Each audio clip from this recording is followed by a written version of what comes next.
Okay, so ladies and gentlemen, thank you for tuning in. We are live with the Sex and Suicide podcast for Mental Health and Motivational Monday. I am here with a very special guest, and this is Marlon Brown, who is a well-known face at the University of Western Ontario.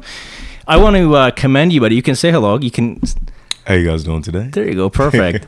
I just want to commend you for being here because you're the first one in your age group that's kind of stepped forward and a trailblazer, if you will. Because this is kind of an edgy podcast to come on. We're very real, we're very raw, we're very authentic. And even though the name is a little bit edgy, obviously, I want to explain this as well to the Facebook viewers because we now have a community of close to 4,000 people, which is amazing. That's not even including the Bid Chat app that we have running here in Los Angeles. So we talk about sex and we talk about suicide, and the reason we talk about these two things is there are positives to obviously the sexual side of things, not so positive on the suicide thing.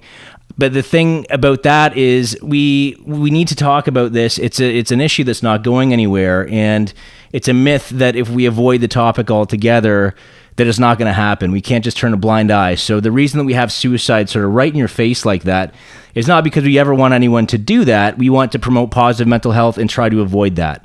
So the reason why I brought Marlon on tonight is because we'd like to get some younger generations, especially with this new trend in this show, 13 Reasons Why. Have you seen this show, 13 Reasons Why? I've actually watched the first episode. First episode? Okay, I won't spoil it for you. Exam season, I'm a bit behind. Right, fair enough. So you'll binge watch that shit probably soon enough. The reason why I want to start reaching out to the younger generations here is because obviously there is no specific age where this is gonna not affect you. I mean, everybody's starting to have sex sort of younger and younger, and mental health issues are stretching into people into their later years as well. So for the younger generations, we want you to know that when it comes to a show like 13 Reasons Why and these issues that arise, this is somewhere where you can get help. This is a community where we support you. It's nothing but positive talk. Yeah, we're going to have fun when we talk about some sex stories and some issues, but when it comes to consent, it's very serious. We promote consent. We don't approve of anyone that doesn't ask for consent, as well as the mental health side of things, anxiety and depression. We're here to help you and try to lighten that up for you. So please understand that this is a place you can always come, and this is a platform where you can share your story. So tonight, we're going to hear Marlon's story. So, Marlon, let's talk about, you're obviously a well-known face around UWO. You've been an athlete there. So tell me what sports teams you've played for at Western. I've done a little bit of track and varsity football at Western. Okay, and how has your experience been being an athlete for UWO? Demanding, but probably one of the best experience of my life, I would say, realistically, because more so, especially for football, even track, but more so football, it just has a sense of community. Being around a group of guys, obviously, that care for you very deeply. And this is something that you see even after I stopped playing football. We still had these individuals. I can walk up to any football guy on the street and we greet each other as like we're brothers. And it's just a tight knit bond and it's that sense of community, right? So it was a very amazing experience. Positive experience for sports and demanding. I can understand that. We also have Vinnie Chase with us here tonight, who's going to remain in hiding. Say hello, Vinnie Chase. Hello. Vinnie Chase is our usual tech guy. If you guys don't know about Vinnie Chase and you're new to the show, Vinnie Chase remains off camera, but always has his 2 cents to share. And Vinnie Chase was also, you were a Western student, but not so much an athlete, correct? No, not so much an athlete. What was your Western experience like? It was good. It was good? I went to Saugeen in the first year and went through that whole what residence were you in residence? I wasn't in residence. Which residence were you in? I wasn't, but predominantly at the time I was in Townhouse 10 at King's University College because a lot of the football guys were there, but yeah. But I've heard of Saugeen. You've heard of Saugeen. Okay, so this is the thing, is that I've heard of Saugeen too. My mom stayed at Saugeen, and that's never somewhere where, yeah, so yeah, right? And I as soon as I heard that Saugeen was like the party capital of, I mean, David Letterman used to talk about Saugeen on The Tonight Show and how it was like one of the best spots to get laid. So speaking of sex, obviously we hope it was consensual. Wasn't there like a Saugeen stripper at one point in time? Yeah, that's the myth and a legend apparently everyone's talking about. Really? Do you remember that? Yeah, my roommate at the time was on the varsity squash team, I believe. Okay. And apparently his friend before him who had gone to Western. He was the guy that the stripper was Sleeping with? hired for. He was the guy that the stripper was hired for. So she didn't actually go to school there. No, yeah, she did. She did. Okay. I mean, this is a long time ago, so I don't remember. Yeah, I don't know the details I either. know she went to Western. I don't know if she went to Saugeen, but I know she went to Western. Yeah. She was making some money to put her way through school. Yeah, the story was that it was his birthday or whatever, so she was in the residence. Yeah, I think she was in the residence, and then they were like, "Oh, well, how about you just give him a dance?" And then alcohol and one thing led to the other. Right. Yeah. There was a video. Wasn't there a video for that? I believe there was. Like the pixely cell phone. Yeah, back in the day. Back in the day. Right now. Someone's razor or something. Yeah. Right now, that video would have gone like completely viral and would have been huge. But anyway, back to your story, buddy. Let's hear, before we get into Western and UWO, for people that don't know you, or maybe don't know about you prior to university, let's talk about your life and your beginnings and how you came to be this incredible athlete at Western with such a bright future. No, for me, realistically, if we were to go really way back, I am from Sierra Leone. Sierra Leone. West Africa. My whole family's from Sierra Leone, West Africa. Born, raised there, lived there for a bit before we moved around due to some complications with war. We had a war background. What was that like? Do you remember? Yes, vivid memories, obviously very terrifying. Really? To say the least. We had, obviously, with Sierra Leone, when you look at a country like Sierra Leone, a lot of the issues really stem from tribalism issues and really corruption. So whatever tribe necessarily was in power was one that was controlling our exports, which is diamonds. Yep.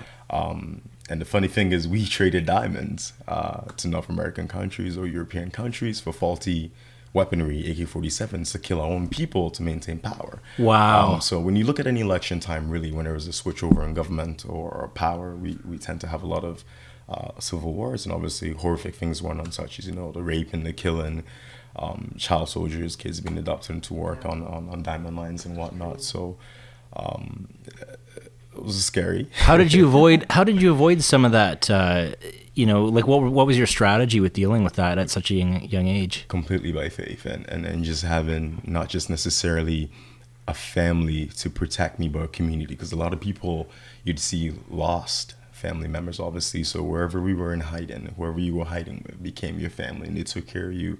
And they were there for you. There's been occasions where we'd be laying on the ground getting tear gassed, and you're crying, trying to keep quiet. Really? Or, I woke up, actually, a very vivid memory of this. And I talk to my mom about this often, when I was laying down and our house got set on fire. And I was on the bed, and I woke up thinking I was dreaming, and the bed was surrounded by fire, and I got dragged out and bought out. The whole thing was a complete blur, but I thought I was sleeping, but the whole time my house was just on fire, and I got pulled out, brought down, and we hopped the fence, and we went into another house, and we were hiding. It's just constant movements. And holy shit. Guns were going, people were shooting around, so it's just very hostile childhood, to say the least. No kidding. Absolutely, completely different. And we were fortunate enough to be able to get into a United Nations program that was able to bring us overseas. Wow. At the time, we didn't even know what Canada was. Everyone knew America. Right. Well, yeah.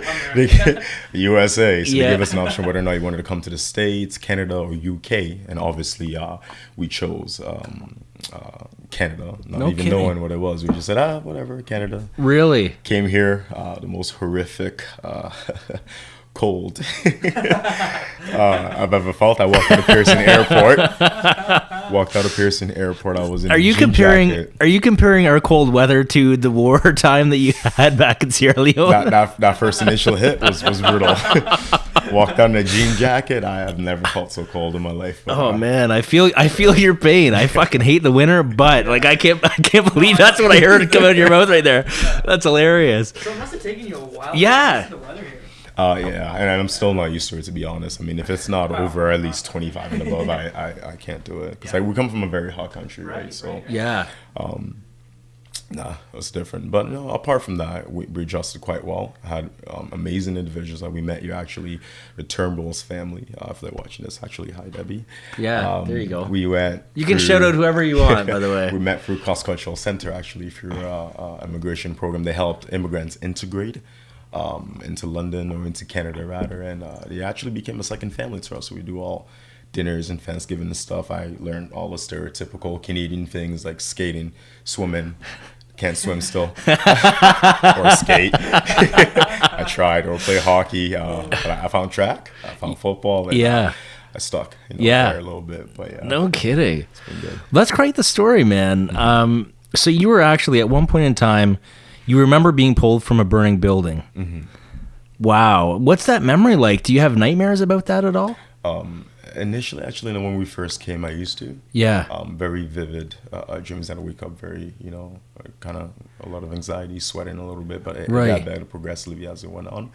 And the biggest thing for me I found was there was actually a lady in my high school, Anita Watkins. She worked for the school board for a bit. I think she's doing a photography thing now. But Anita Watkins got me into Free the Children type kind of work. Mm-hmm. And her biggest outlet for me was to be able to speak about it. And I found that actually helped a lot, especially with some of the horrific things that I witnessed back home that obviously I'm sort of desensitizing right now. I'm not trying to really. Right.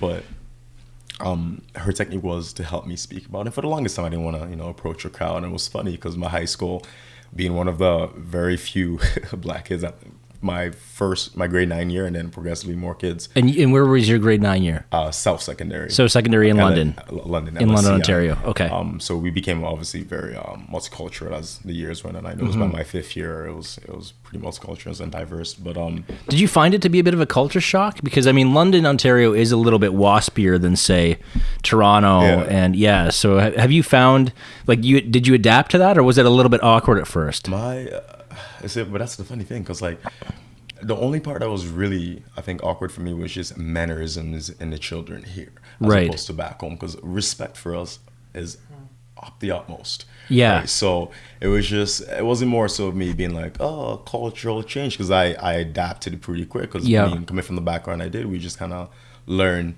to have whatever situation happen, good or bad, move with it, adapt, progress forward, right? Right. So it's more so just seeing the cultural differences in how, certain people. I remember watching the kid in class for the first time ever saying like, fuck you to a teacher. And I was like, really? Because he had his feet up on the table. Yeah. And the teacher walked by and was like, nameless person, please put your feet down. Yeah. You're not my mom. Like, really? You don't have to whisper here. You can say that. Yeah. And I'm sitting here saying like, this guy's about to get beat, because back home you got beat for that. Sure. And then they would probably tell your mom. And I begged my teacher not to tell my mom, because I know I'd get beat again when I got home. Yeah. Yeah. Right? So, I'd sit there and I was like, oh my God, this guy's about to die, and nothing happened. Right. But he just went to the principal's office, and I was like, came home like, Mom, this kid should have been listen to this. Yeah. This kid swore at a teacher and nothing happened. Yeah. This kid should have been fucked up, and he was fine. And he was completely fine. I was like that. So that for me, in a lot of interacting, obviously not having a lot of black kids. Obviously, when I came, I have a lot of white friends. Or ethnicities. Was different for me, just watching the mannerisms, how they interact, the family structure, how how individualistic everyone is. That was a bit different for me, but apart from that, I mean, I adjusted quite well. Good. I'm a very easygoing, carefree kind of person, right? So, you are. I agree. Did you ever encounter? I'm curious. This is a little bit off topic, but in London, have you encountered any racism at all? Oh gosh, really? London gets that all the time. Yeah. So many articles too. Mm-hmm. I've heard about that, right? But obviously, I mean, I'm a typical white kid, so I don't see it. But I'd like to hear about it from your perspective. Oh, absolutely. We have. I mean, I've had actually situation downtown over simple altercations when maybe someone bumped into me in a bar, and I turned around and said, "Hey, you're gonna apologize." Right. Gave me a dirty look, kept walking. I turned them back around. Numerous times I'm like, "Don't touch me," and then it escalates. Yeah, sure. People get scared, I think, is what it is, because they're expecting me to retaliate or think automatically because of my skin tone, my stature, I might retaliate. Right. And I've had situations when guys just turned around, freaked out. I was like, "Don't touch me, you nigger," and I was like, "Oh, okay." Really? So you have been called the N-word? Oh, I've been called the N-word numerous times. But see, that's the thing with that is I've never had that really affect me, but that's just the individual I am. Right. Because I'm able to just analyze and say, you're not really saying this because of me. You don't know me to say sure. You're just kind of generalizing what you think is a normative thing for you, or how you were brought up, or how you perceive our people, without knowing the individual I am as myself. So I really don't try and look too deep into that and take it personally in that sense. Right. Good for you. Just having that progressive mentality when it comes to that, right? Because Sure. you can't change everyone. No. You can't please everyone. No, right? not at all. And people are afraid of any, like, for example, I mean, there's people that are afraid of what they don't understand, or people that are different, or, you know what I mean? Like, even me being sober the last 16 months, people are scared of that are still at the bars getting shit-faced all the time, because it's really their own inner demons that they're kind of afraid to face, right? So I totally understand. I mean, obviously, I'm not comparing race to being sober or anything like that. That's a terrible thing that's happened to you, and I wish it hadn't. But it's not talking about you. It's talking about the individual that's saying these things. Exactly. So good for you. I mean, and you're totally opposite of a stereotype. I mean, you're a well-educated, athletic, very head on your shoulders young man, right? So for people to actually stereotype you thinking that you're going to retaliate based on whatever, rap music, whatever, right? I mean, that's also what an ignorant fucking way to think, right? Yeah. So, I mean, well, I'm sorry for that. I'm sorry you've ever had to encounter that. And now I'm curious, though, the other side of things, because obviously if I was to go back over to where you're from, like, what would they think of a white guy just showing up out of the, like, I'd be different, right? So, I mean, if we're gonna judge London, and I'm not judging, but I'm just saying, if we're gonna talk about this, what would it be like for me to show up out of the blue over there? Would I have to be intimidated, or would they be intimidated by me, or how do you feel like that would go? Absolutely. This is actually, it's a funny dynamic when you really think about it. Yeah. With that, yeah. It's not racism in the sense that they're like, oh, it's very obvious this guy is white, we're prejudiced against that person, because we're very welcoming.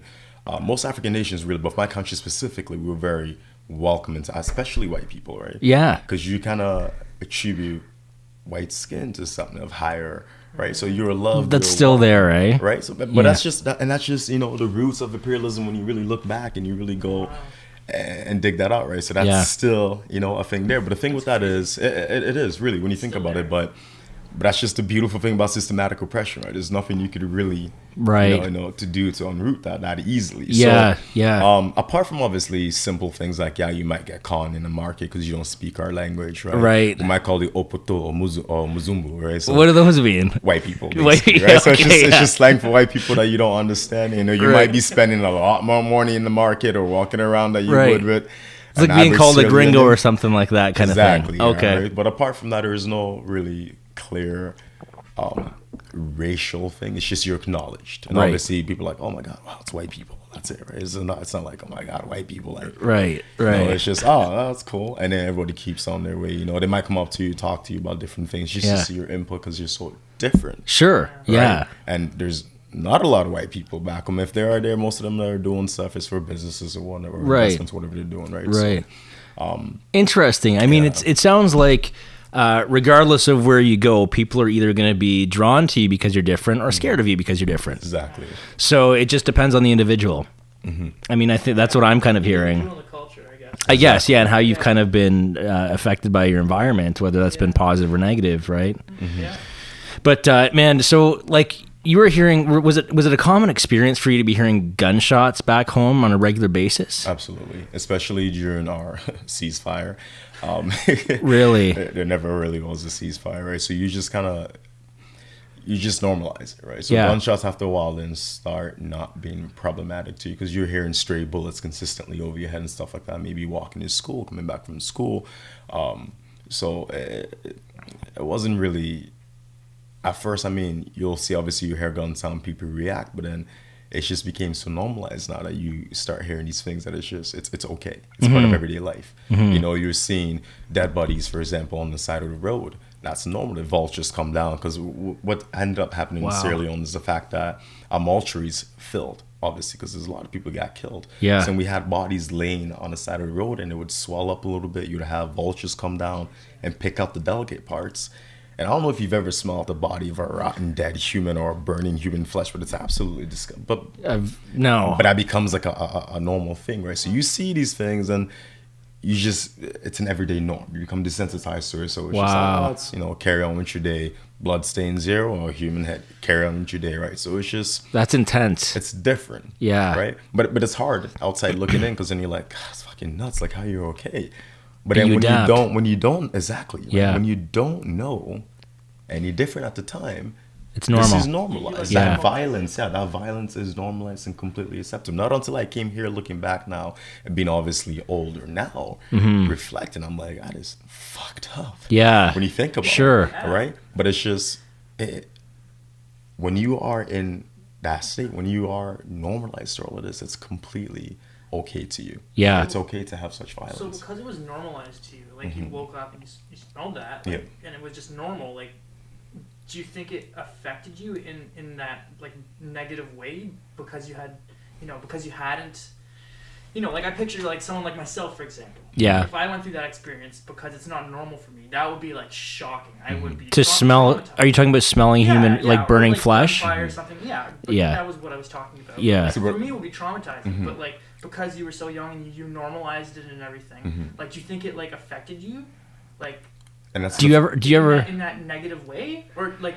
And that's the thing with that, right? Because the way I carry myself, and you look and you'd say no, and I would say no. But then, I mean, obviously studying clinical psychology in school and whatnot, you realize that for me is a coping mechanism, right? For me to completely be able to block that side Sure. from my childhood out so that I'm not affected in that sense is a coping mechanism within itself. So it's not necessarily me saying I'm completely okay with everything that's happened. It's just that you were able to take out traumatic things out of your life so that you can progress, so that you don't have to think about that, right? So it's just, it's crazy. Yeah. But this is one of the main reasons I think I got into psychology and stuff, just to really try and understand Sure. that whole concept of how powerful really the human mind is, and really you can do a lot of things. Yeah. Right? It's cliche, you can do a lot if you put your mind to it, but when you think about it, that's a prime example right there. Yeah. I can completely isolate and block out the darkest parts of my life and move forward. Wow. Right? So it's just, and yes, I am compacting my, what's the word I'm looking for? I am. Yeah. And if I don't deload at times, so, have time to sit down, break down, and really think about it, it can become detrimental to my mental health, and I'm completely aware of that. Yeah. Right? And you can find out as even trickles over to my modern day, my everyday life here now in Canada, with simple things like relationships. Yeah. I have breakups, and breakups are supposed to be sad, but for me, if it's not progressing me forward, and I don't really, see myself having any benefits from this breakup by being sad, I'm able to completely close and progress. Now, to my partner, that looks as if I don't care, I never cared. I do. Okay. But I'm just capable now of just being able to completely dissect, cut, and progress. Sure. Exactly. Okay, so let's gear into that a little bit. Let's gear into the relationships. So have you had any serious relationships since you've been, I mean, even in high school at a young age? I don't want to take anything away from those relationships, because I know sometimes people say, oh, it's just kid love or it's first love. Sometimes that can be some of the most powerful emotions you'll feel in your life as that age. So I don't want to take anything away from that. Have you had any, what have your relationships been like, and how many have you been in, whether it's long-term or short-term? Which ones have affected you the most? Oh, gosh, it's going to get me in trouble. I hope my ex-girlfriend's not watching. Hey. It's okay. We're just trying to, it's all about positive growth. So hopefully you get something out of this too. I have been, let me see, so 1, 2, 3 serious. 3 serious relationships? And in all honesty, of my 3, like long term, I've had a 5 years. Wow. 3 years, but of. You're a pretty young guy too. How old are you? Young. I'm 24. You're 24, Yeah. so you've already spent 5 years with one woman. That's pretty serious. Problematic. Okay, all right, okay.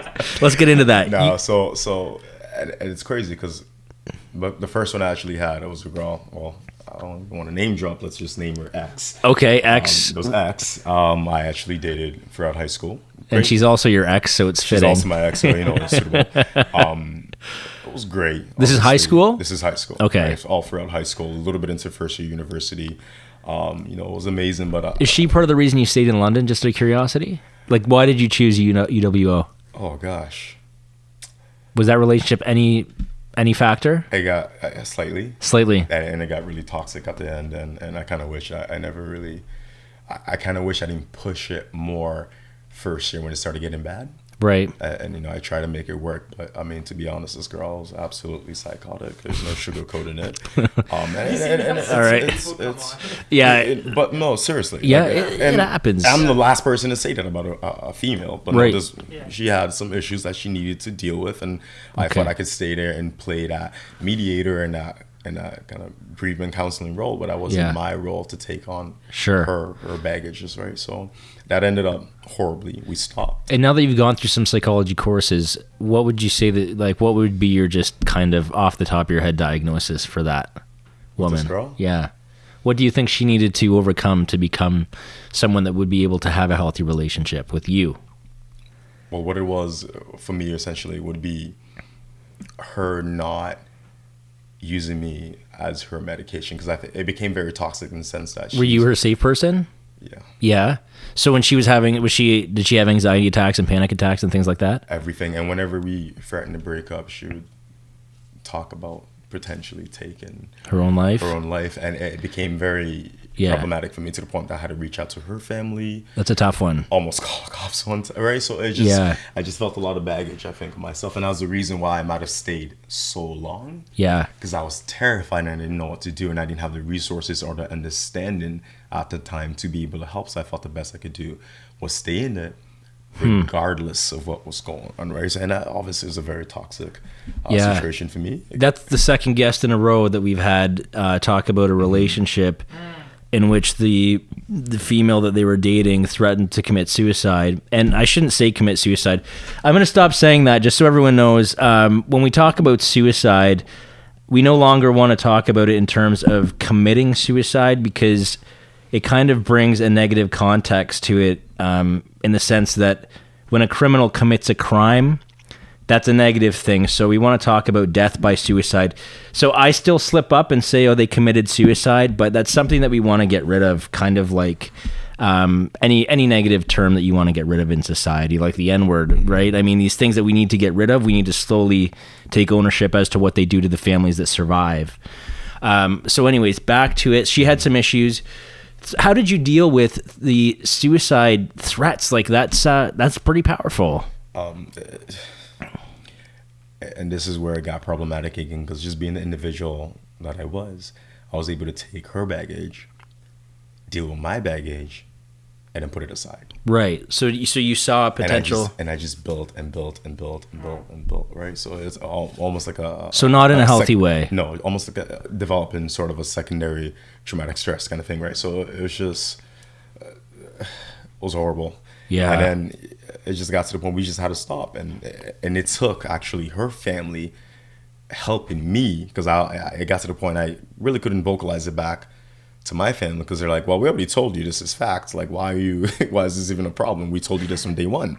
So then I had to reach out to her family to be able to have them help me get back to her. And then it got to the point her parents were like, you know what, you need help, right? So they were able to kind of pull that away and actually facilitated us separating so I can pull away from that situation, right? Now, obviously, that was a very, that was a turning point for me when it came to relationships and, trying to be committed. And then I really started thinking about whether or not did I really love this person? Did I really, or was I just really sitting there to facilitate, the situation, this predicament I was stuck in at the time. Right. So for a bit, I took some time off, had, my in and outs and whatnot, and then I actually fell in love for the first time. Okay. This is when you're in university student. University. Okay. What year were you in? Second year. Fell in love. Yeah. Great girl. Oh gosh, whatever I'm gonna say. Lovely girl. Yeah. Athlete also. She's a varsity rugby, varsity track. Great girl. My family loved her. Her family's great. The epitome of everything I think I looked for in a woman. This girl possessed. Okay. And literally at that point could not see any other woman carrying my child. All the traits she had, I want in my That's children. A big one. You know what I mean? So it was just, that was the first time it hit me. And this was, in my head, perfect. Oh, God, I loved it. Right. So what went wrong? Distance. Distance? Right? So she signed with Team Canada. Okay. Rugby. did very well. She's doing very well for herself. Moved out to BC, and then we just progressively kind of that's because tough. The whole thing was she wanted me to go visit. Distance is hard. And see her, Sure. and it got really complicated. And then there's times of trust issues both ways, and then it just got difficult. And having her being away just made it harder. And then it just turned negative to the point that it was almost not worth investing. Right. Anymore.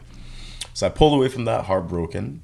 Absolutely. This is the first time I've actually had my heart broken. It's the first time I had my heart broken. So how much psychology did you have under your belt at this point? At this point, not a lot. No? About like a year. Did you ever try to analyze what you were going through? Absolutely not, because love's blind. Yeah, you're Love is blind. Yeah, and even the therapists don't know what's up with that. I got caught up, and this has been the only woman that's ever had had the ability to have me wrapped around her thumb that easily. Because I mean, as an alpha male myself, I'm very with women. When it comes to women, I'm very to the point I'm able to regulate, control, and everything that I do. Sure. But then we had this girl who's also an alpha female. Okay. And naturally with a class head, but she was just able to completely submit me, and I was like, what? Yeah. And I liked it. That's intriguing. intriguing. I really did. So it was just, it was different. It was different. And then we had a recent one. Shout out to Emma DeBenko. I see you, girl. Lovely girl. How recent is this? Because you and I, we last met, last summer? I haven't seen you in a while. It's been a while. Emma was there last. That was the Nike girl. Right. Yes, okay. Her. So things always happen when I meet with you. Last time we met, we were in a fucking news article. Remember that? We were. Yeah. The Islamic one. Yeah, exactly. Meet a Muslim. Yeah, meet a Muslim. Yeah. And then before that, or else we're in a fashion show or some shit. Show, yeah, which is always hilarious. But go on, talk about. So recent, is this a recent, like you're still together, or a recent split, or what's going on here? Not that recent of a split. But it is a split. Like, are you single right now? I'm single. You are single. Okay. Yeah. But you're obviously friendly with this girl that you had relations with. Absolutely. She's probably one of my best ex. Awesome. The best girl in the world. Sex or best ex? Both. Awesome. Good for you. Shout out to Emma. All right. So let's get into the relationship. Let's get into the details. So Emma, gosh, what part do you want to know? Gosh. Well, I mean, let's talk about how the relationship was. Were you in love with this girl like you were? This one might be hard to hear, but hopefully it is. Were you, was this your second time falling in love? What happened? Let's talk about the details, and then let's get into the sex that you speak of a little bit. So I would say yes. You were in love with her? Yes. Okay. So, I mean, and it was perfect. We had an excellent, summer together. First of all, I chased this girl for a very long time. Okay. Which stressed me. I've never chased a woman in Yeah. my life. Yeah. In my whole life, I've never chased. She shut me down for the longest time. Really? And good for you, Emma. Right. Eventually came back around. We got together, got to talking. Her really good friend Leah.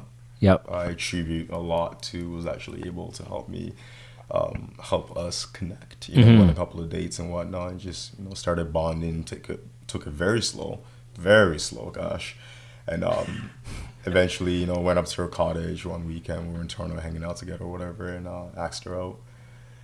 That cottage weekend, spent all summer together. It was great. Ran marathons and whatnot. Ate tons of vegan food. Okay, so she's vegan and runs marathons? Yes. Okay, good for her. And a little personal trainer also. Okay, so all the things that you like. Essentially. Are you vegan now? No, I was. You for the first crazy girlfriend. So I was 6 years. Really? So she had, and then I reversed. It was funny when I broke up with that one. I went to Smokey's Poutine and had a triple pork just to spite her. And it just Took stuck. a video. I puked everywhere. It was great. Really? Yeah, because I didn't eat. Wow. Oh, it was disgusting. Wow. But no, we were good together. We trained together, had fun, and summer's perfect. Her family's amazing. She met my family. We bonded and connected, and then more so, I think when we came back to school, my life picked up because a bit of a workaholic, and I tend to do a lot. And I was having school in the mix plus work, and I was working at TD at the same time in personal training. Yeah, school. You do a lot, man. Shows, right? So it was just it got difficult, and I think it dawned on her because I was seeing her realistically. Let's say every other Saturday, bi-weekly, and she had a very valid statement. I can't afford to be seen bi-weekly every other Saturday for 2 hours. I'm like, you know what? That's valid. Sure. But at the same time, I'm working for a particular reason. I have school and things to pay. I have, obligations or to focus on. So right.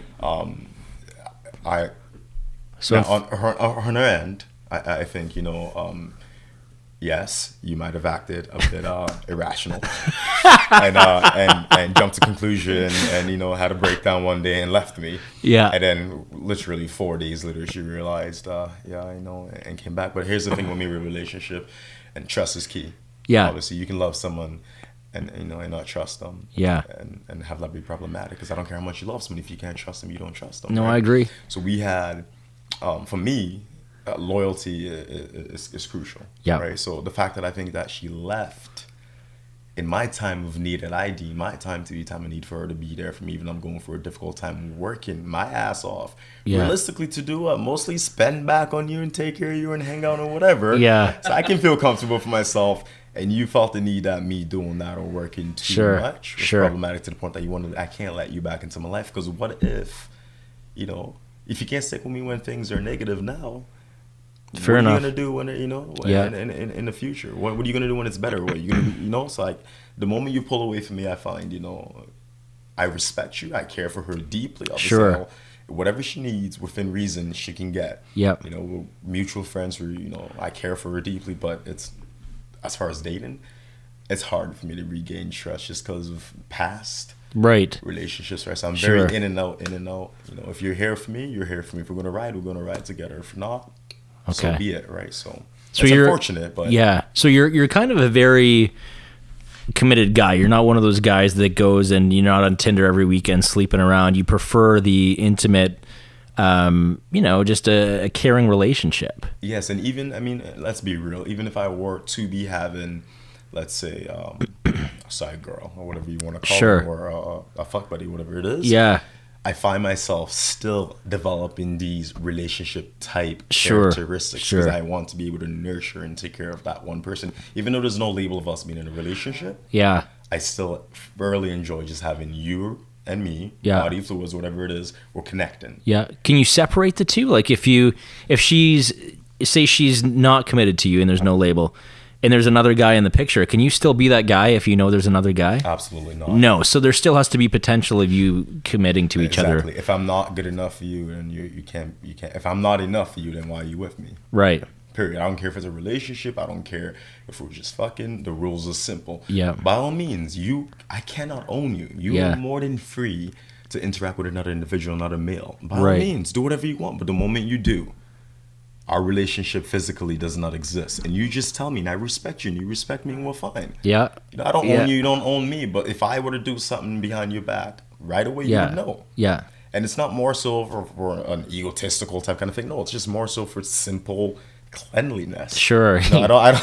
You care about yourself. You know what I mean? In your body, and you care. I get it. So you're not trying to be some kind of controlling man. You're just you have some rules that are important to you that need to be followed for you to stick into this, and that's okay. It's all about compromise and about what you and the other person can handle. Mm-hmm. You don't want to push someone.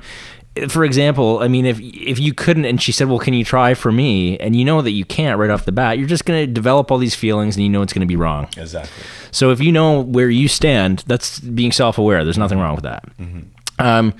So you said that you had some of the best sex in some of these relationships. So let's talk about what it's like being a guy that's obviously well known in athletics. You have a lot of popularity, out at the bar and things like that as well, right?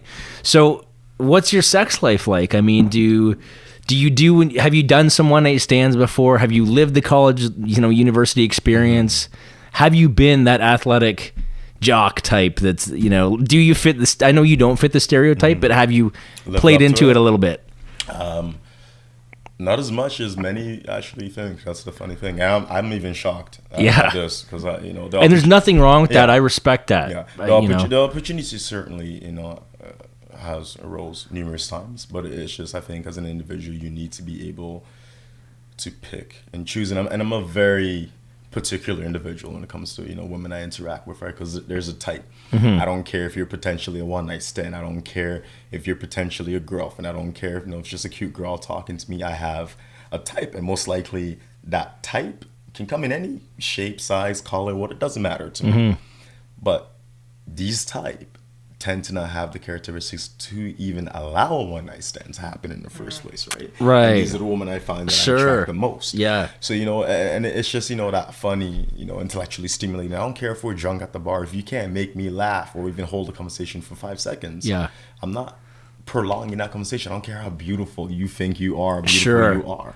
Sure. Right? So you're a lot like me in the sense that obviously women, you know, you can notice an attractive woman and you can sense beauty, but if you don't have any depth, you're walking away pretty quick. Yeah. Because it's pointless. Because then it's just meaningless sex. Yeah. Right? And it's funny because I think, in between, you know, serious relationships, and I went through my little, you know, phase of, you know, I don't have a girlfriend right now. I want to be able to do whatever it is I wanted to do. You know, you'd meet these girls that are, you know, the Insta type. And I've had some beautiful girls. Sure, I believe don't get me wrong. Yeah. Right? But then Western is known for that. But at the end of the day, it's just physical. Yeah. And then immediately after that physical happens, you notice that whole, you know, appearance, that whole facade that you had of this individual is almost lessened, and it's sad, but it's a reality. Yeah. Because it was given up so quick. Yeah. Right. So then you have that connection for that one night, that 2 time, that 3 time, now it dies off. Yeah. Right. Yeah. So it's just, after that, I think I've grown older now. It's just more so now I'm finding it's much more beneficial for me to invest in meaningful anything. I don't care even if it's not going to be a relationship, just being able to invest in someone that has that mentality. Right. Of like, even if we're just sleeping with each other, we know we are just sleeping with each other. It's a very mature, mutual thing we're talking about, and it's okay. I have a question for you.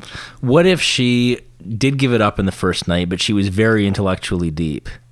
Because, I mean, I know you're saying sometimes it's worth the wait, right? And sometimes if they give it up that quick. But what if she's so intriguing, but she's just very sexual? She's a very sexual creature. Then you can gauge. I've actually interacted with a female just like that. Yeah? Okay. So not long ago. So did the fact that she gave it up so quickly, because I know that, you know, we're in kind of a sexually awakening period where men and women are just kind of, you know, let's face it, hooking up pretty quick, a lot quicker than maybe ever before, and there's not a lot of holding off or waiting going on anymore. So does that factor in? Or if they gave it up that quick, would you say, oh, well, would that always sit in the back of your mind, no matter how intellectually deep she is or how compassionate she is? She fucked me on that first night, so I'll always remember that.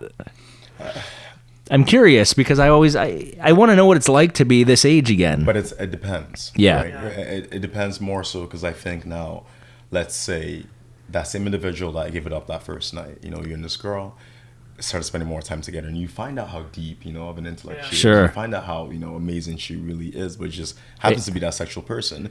The more prolonged time you spend with this individual, the more you start to learn and attach. And I think before what I did was the fact that if I sense that that's the kind of individual they are, that just give it up easy and whatever, I never really continued anything else with that. So I never got that opportunity. But I think obviously if you are spending time with that person afterwards, it's a natural human tendency thing. You're gonna grow to learn to connect, right, with that individual. So you can certainly overlook that, because there are a lot of girls just like that. Don't get me wrong. No, right? for sure. But, I think more so than ever before. Exactly, it happens, right? So in those situation, really, I think time will tell, type of thing, right? So it really depends on that. Interesting.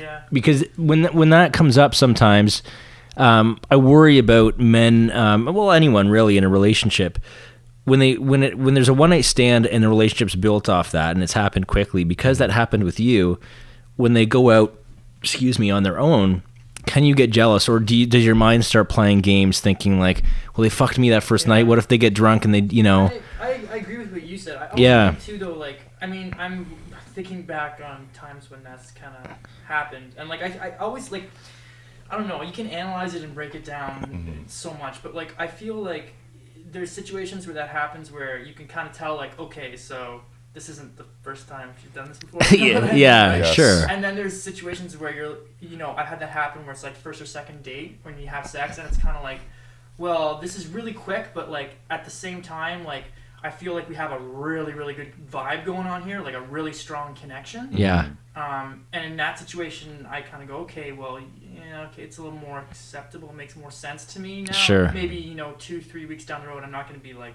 well, I wonder what she's doing tonight kind of thing, right? Like, Yeah. Exactly. Yeah. And you also got to take into consideration the kind of individual you are. Because I think as men, we factor ourselves out a little bit because we solely focus on the fact that this is the woman we met that night, regardless of how deep they are, and they give it up to us, not realizing that you obviously heavily influence. I know I'm a smooth guy. Yeah. Like, I'm not going to deny that and be like, Sure. oh, I'm not very quick with words and I'm not very efficient in the way I approach women. I do, you know? But at the same time, you having that influence obviously can make that difference too, right? But we Right. almost Don't give ourselves enough kind of credit work at times. backwards, which is negative in a sense because now we're just focusing on that the society we live in right now with the whole double standard, right? Right. We're just focusing on the woman now. Yep. That we Right. completely forget that we have some sort of influence on that. Sure, situation, sure. right? So that is another thing I think we need to factor in ourselves. Yeah. Circumstances, obviously, where you met, right? So it's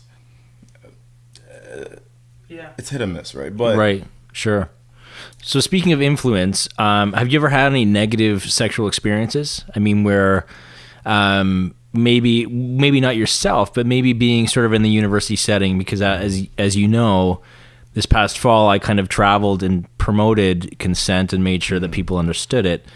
A lot of people didn't seem to know that you really can't give consent when you're drunk. Yep.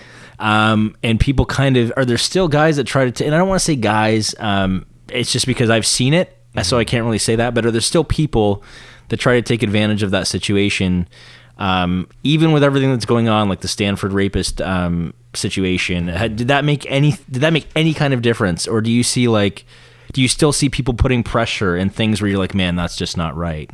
It's not more so, I think, pressure, because it's just done now in bar situations. I think in such like a low key manner, right? So like you can still have situation when it's a group of girls, a group of guys going on. That one guy's targeting that one girl and they want to be together, but like it looks like everyone's just interacting with each other. But realistically, this guy's buying an extra shot here and there because he thinks and knows at the end of the night this girl's gonna want to come back, right? Really? But it's normalized now because when you think about it, we all come out as friends. We're just friends. Oh, I think they're talking, so they might be hooking up. Really? Not realizing whether or not that girl wanted to. And sometimes I think girls do go home with guys drunk, whatever, hook up, next morning wake up, we're like, fuck, what the shit? But not because their friends were all there before they left together. Now they're like, oh, well, I guess it's okay. Really? Right? It's So not uncommon for guys to buy girls drinks. exactly, right? So, Right. Fair enough. And I don't want to add to the whole double standard thing because we're trying to make sure that we're kind of gender neutral here, right? But at the same time, there is still a little bit of the old school factor where, yes, guys sometimes want to buy the woman a drink. It's still more common, I think, for a woman to expect a man to buy a drink and we're talking about heterosexual relationships, of course, but than for a man to expect for a woman to buy him a drink, right? So, like, I mean, I don't go to the bar, and obviously because as men, I mean, some of us we're just naturally built physically bigger than the majority of women, so I'm not as intimidated by a woman potentially buying a drink and then putting a drug in it. I don't even think about that, right? But I mean, that's a big thought for women these days, especially in university settings. Not so much university settings, but university age, going out to the bars and going out to the clubs. So I guess my question is then, being an athlete and being in sort of the locker room setting, do you hear some stories at all where you're just like, man, that's fucking kind of shady, I don't know about that, or are things getting better? Because I know when I was an athlete, which was 15 years ago, in the dressing room, a lot of the talk was kind of like borderline. It just definitely sensed like they used their athleticism as a way to apply pressure to get what they wanted.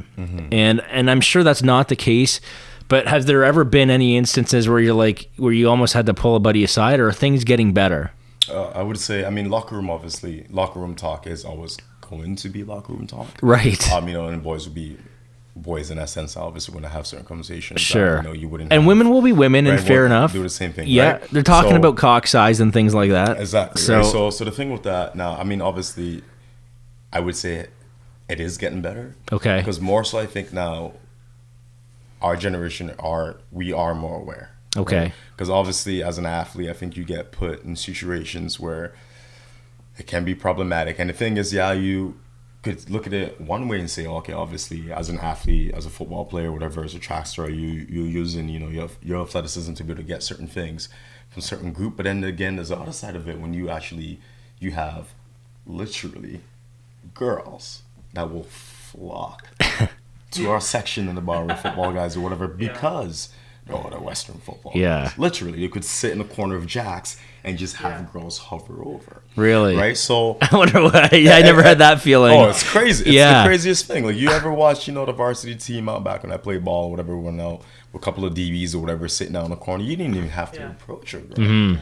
You'd just have to sit there and pick who you want to approach, and she can decide if she wants to talk to you or the other guy, But they're all there. Yeah. And they're rotating groups of different girls come in and mingle and stuff. You never had to go out and reach, right? So I think it's just because of that aggression, in the sense that we feel the need to use, if it's really not as, apparent. Right. Because it's now so easy, and then we date it back now to obviously a society that is so heavily, influenced by sex and wanting to be able to just have sex for sex sake. Sure. Everything's just becoming easier. Yeah. So as bad as it sounds, but it's a reality. Right? Yeah. So, in that way, it's getting better that people are, young men or athletes rather are aware, of what's going on.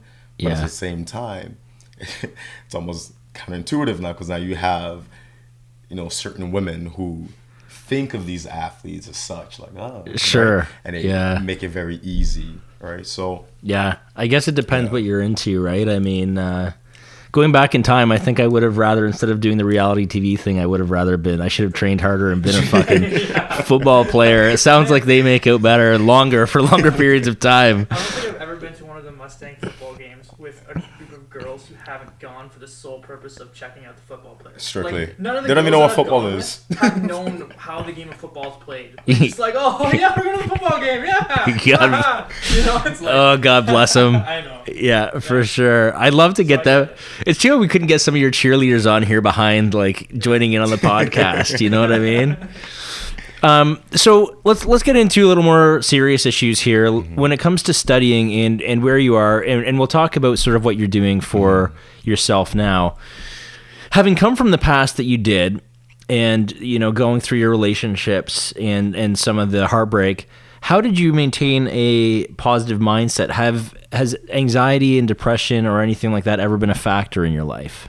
Have you ever had to deal with? Everybody has to deal with some anxiety, but how do you handle it? And would you say that you've ever gone through? Because you're a fucking busy guy, man. Like, you don't even have time to go through a bout of depression. And that's just the thing right there, though. Is you're just keeping so busy that you just don't even have time to. And idle hands is the devil's workshop. The only reason why I keep busy is at times to divert myself from real issues I had, and to be honest, and that's just that. Really? Right. So, and my parents even, sit me down ever so often and say, Marlon, you need to focus on this for yourself.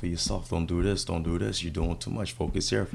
Yeah. But what they don't realize is the only reason I'm doing that is because I don't want to have to maybe think about certain things. Right. Right. So I would much rather work, I want 4 jobs. Sure. And school and play football 40 hours a week, than be by myself and not doing something else, and obviously after a while you start to stretch yourself out so far that you're not able to completely do your best at various different, things that you need to be doing for yourself, or you don't become, you become very selfless. Right. When I find myself doing more for other people in opposed to myself, because now I feel, more gratified if I'm doing things for others and taking care of other people than myself, because I don't even think about myself anymore, because I've suppressed, I guess, certain feelings so much through being a workaholic, being overactive, doing this, doing that I don't even think about myself as an individual at times, right? So it's funny. I've never really sat down and thought about and say it till right now. Yeah, but I can tell you're getting a little uneasy. It's a very, it's a very raw, real thing, and I've never admitted it really when I think about it, but realistically, this is what it comes down to, and this is exactly why I think I am the way I am. This is why I try to be busy. This is why, certain things, I'm not supposed to be suppressed, and I suppress. Yep. Because I don't want to have to take time to sit there, and kind of deal with it that way. Right. Which is, completely unhealthy. Well, but I'm aware. You know what though? I mean, at your age, you have a lot to kind of get through, and society expects you to get through that. You go to school, you get a degree, and then you get, you do the sports, you do the partying, and then you what are you left with? You're left with, and you'll see. I mean, for the people that are kind of Marlon's age at university and college, I mean, the world's sort of big and bright and in front of you, and you don't really think about some of the stuff that you've gone through until you have a chance to kind of get out into the world. Mm-hmm. And as you've seen before in a lot of our previous podcasts, a lot of the people are sort of 30 plus, and now they're like, shit, now I have to face all that shit that I kind of stayed busy through, and I have to work through that now. And you hear them kind of branching out and telling their stories. So I totally get it, and I don't think it's necessarily... maybe you can, I mean, some people might look at it as being unhealthy, but at the same time, for what you're doing, you paid for this education, you have to get through this education, you don't really have the luxury of, and not that it's a luxury, because fucking dealing with anxiety disorder and depression sucks, and sometimes you just have to deal with it, you go through it. Mm-hmm. But if you can maintain that keeping busy and push through and keep pushing yourself, until you get that degree in your hands, that's not such a bad thing. Like, this is your last week of exams, right? Tomorrow's my last exam. Last exam, and then are you done at Western? I'm back actually this summer. Okay. 2 courses. I'm done. Then you're done. Okay, so how have you, when anxiety and exam pressure has come, how have you coped with that? Oh gosh. Because that's something you can't avoid. Put on about 10 pounds of muscle. Lots of. I wish I could. Yeah. I love the gym. Lots of going to the gym and just burning off steam. And just, I find being with people, right? And by that I mean just really training my clients, which seems like an obvious thing because you think I'm working, but realistically, every one of my personal training clients I have, are different and unique in their own way, and I enjoy so much having them come in and be able to just sit and work with them and just analyze their mannerisms and listen to them talk to me about their issues and help them through the workouts, whatever it is. And that for me is a fulfilling thing, and it feels good. Yeah. And it almost distracts me from that. Immediately after that, I'll train myself, do a really hard workout, go home, shower, go to Weldon, read, study, whatever it is I need to do, right? And repeat. So for me, again, I just find just being with people, but again, trying to find a way to help people, and then training myself has been my biggest coping mechanism, right? So that's a good thing. So far, it's been working, yeah. You know what, dude? That's a fucking amazing point, because a lot of the problem with when people do face anxiety and depression, a lot of them are thinking internally, but you're focused on kind of helping others, and that's a great way to look at the world as sort of to give something back, right, rather than focus on inside.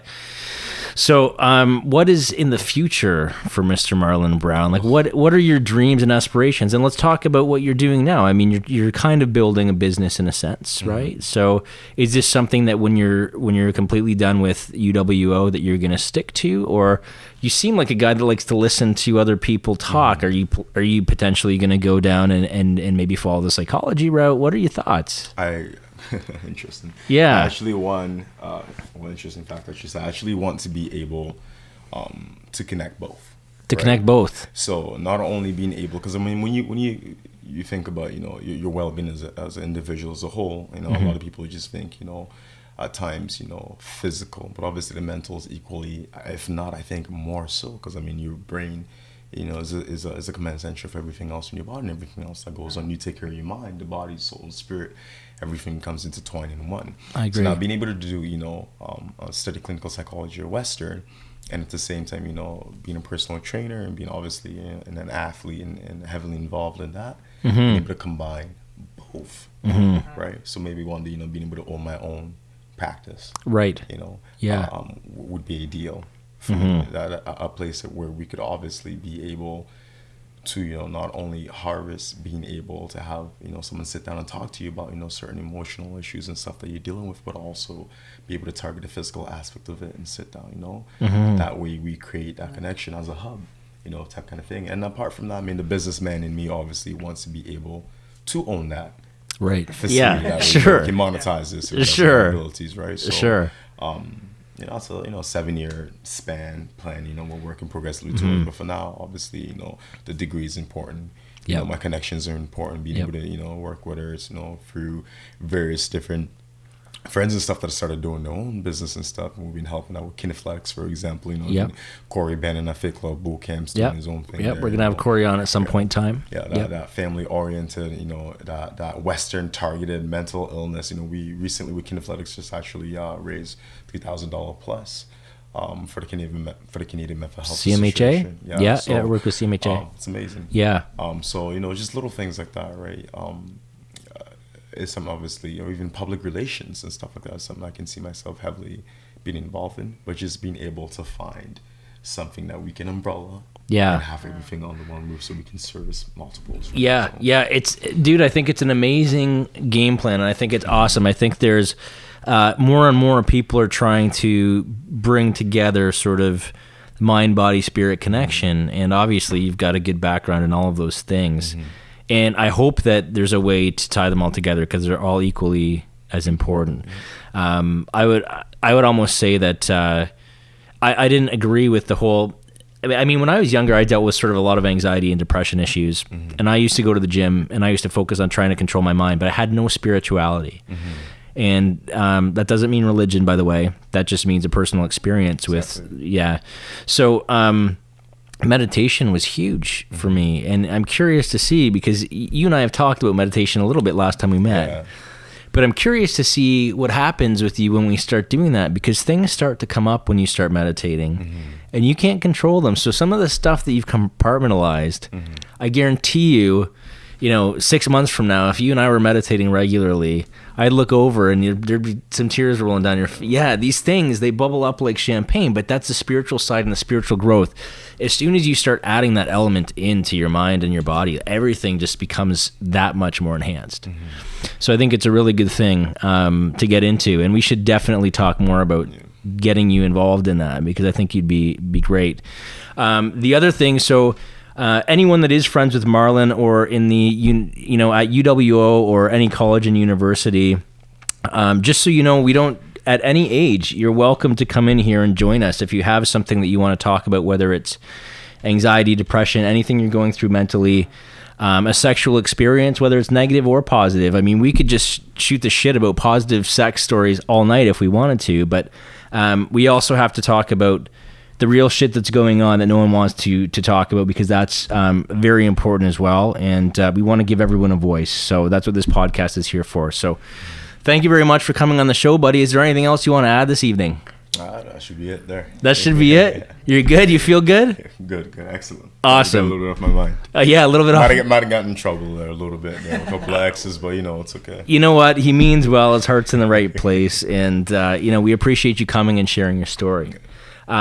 Is there any advice that you could give to anyone that's just walking into university for the first time in September? I think we often overlook sort of the younger folks and what they're going through, and it's a really tough time for them to be jumping into university too. What advice would you give to them? Oh, I mean, to be honest, it's different, especially, let's say, if you come from a background or a high school, predominantly most high schools here don't even prep you for that university life.